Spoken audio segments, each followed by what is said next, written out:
Une rentrée telle en ordre et plus précoce retrouveront le chemin des plateaux dès lundi. C'est le cas du nouveau binôme de Tôt le matin sur France 2 ou des journalistes de BFM. Les autres reprendront le 30 août. Équipe de quotidien sur TMC, Amour est dans le sur M6.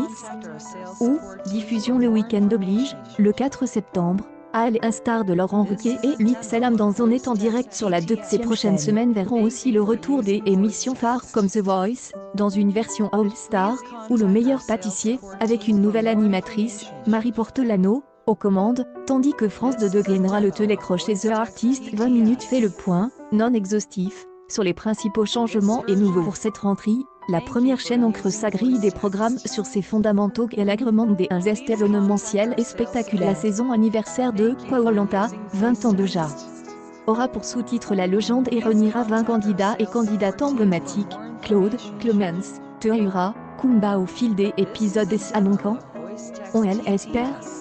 Généreux en performance, retournement de situation et stratégie maligne. Le gros bouleversement se trouve dans le jour de diffusion. Le jeu des aventures quitte sa case habituelle du vendredi pour céder envoi ce 24 août à 21h. TF1 proposera prochainement une version All Stars des un de ses autres programmes phares, The Voice. Le télécrochet soufflera ses 10 bougies en faisant concourir pour la beauté du geste et de la musique. Des dizaines de talents passent par l'émission. En juger par les premières images, les fidèles du programme peuvent s'attendre à des samedis soirs nostalgiques, surprenants et après un hiatus de 2 ans. Danse avec les stars fera son retour avec un nouveau jury. Denitsa Ikonomova, Jean-Paul Gaultier et Franco Alu distribueront désormais les points au code de Christmas. Sur la piste, sont annoncés Weshden, Tech, Lola Dubini ou Lam, entre autres. Par ailleurs, de nouvelles saisons de Mask, Singer et District Z ont été tournées au début. Elle pourrait débarquer dans le service public à compose ses grilles de rentrée avec un jeu de chaises musicales. Laurent Bignola acquitte son fauteuil de Tôt le matin lundi, dans un nouveau décor.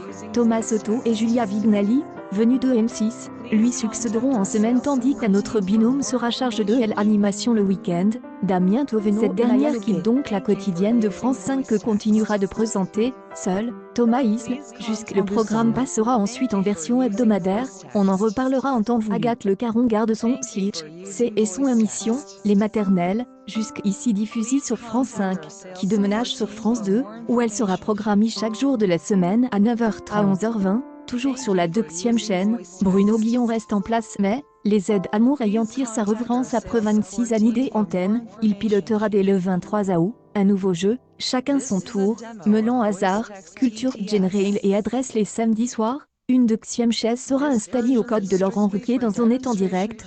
Salam accompagnera tout au long. Nous sommes ravis de ce nouvel. Nos premières réunions ensemble vont dans le bon sens, avait réagi début juin. Auprès de 20 minutes, Philippe Thuillier, coproducteur si Jean-Marc Généreux avait anime seul, Elle en passe, la première du divertissement spectaculaire. Sur France 2, il présentera la 2e en compagnie de Cyril Ferraud, après que des modifications ont été apportées au concept. Mais le gros événement code divertissement sur le service public sera The Artist. Avec ce télécrochet en direct, Nagui veut révéler les auteurs, autrices, compositeurs, compositrices et interprètes pour l'heure. Peu de détails on filtre sur le concept, mais on devrait en savoir plus incessamment.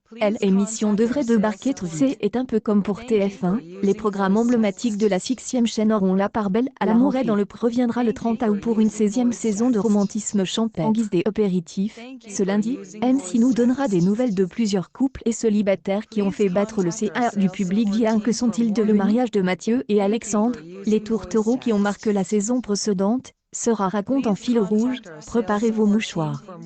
Le meilleur pâtissier aura droit à une 10e saison avec une nouvelle recrue à l'animation, Marie Portelano. Celle qui a fait ses armes dans le journalisme sportif apposera sa touche personnelle. Là où elle est la meilleure, c'est quand elle est trop drôle dans la vraie vie, et apporte des choses qu'on n'aurait pas sans qu'elle s'amuse. Dixie Jeremy-Atlan, directeur du divertissement chez BBC Studios qui produit Cyril Lignac, lui, en plus de remplir dans le jury du concours pâtissier, revient dès ce lundi, en direct à 18h40, pour une nouvelle salve de tous en cuisine, programme à succès durant le premier confinement. Désormais, ce N est plus dans sa cuisine que le chef confectionnera ses recettes, mais dans un potager installé sur un toit de Paris. Quoi de neuf sur BFM TV?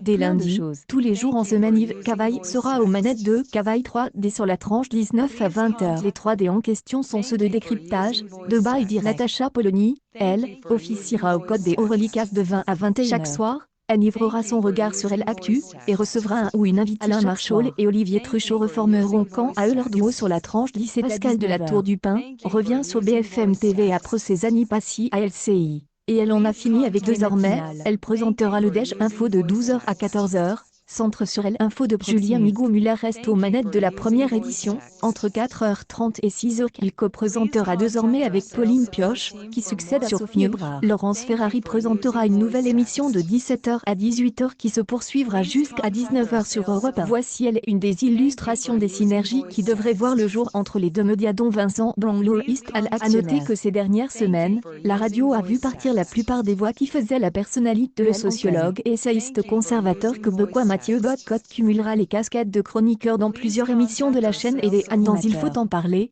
Dès le 28 août, il effectuera avec ses invités un décryptage de l'actualité, mais aussi des grands enjeux de fond actuels, et qui heurtent toutes les sociétés occidentales. Des deux côtes de Atlantique, a fait savoir la chaîne dans un communiqué sur LCI. Pascal de la Tour du Pin sera remplacé à la matinale par Stéphane Etcheverry, venu de BFM TV, et Hélène Anne-Rousse Alkrieff quand elle sera au rendez-vous de la tranche 20h-22h du lundi au jeudi, succédant ainsi à Darius Rochobin qui animera désormais une émission en deux parties.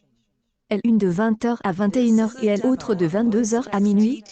Sur la présidentielle les vendredis, samedis et dimanches.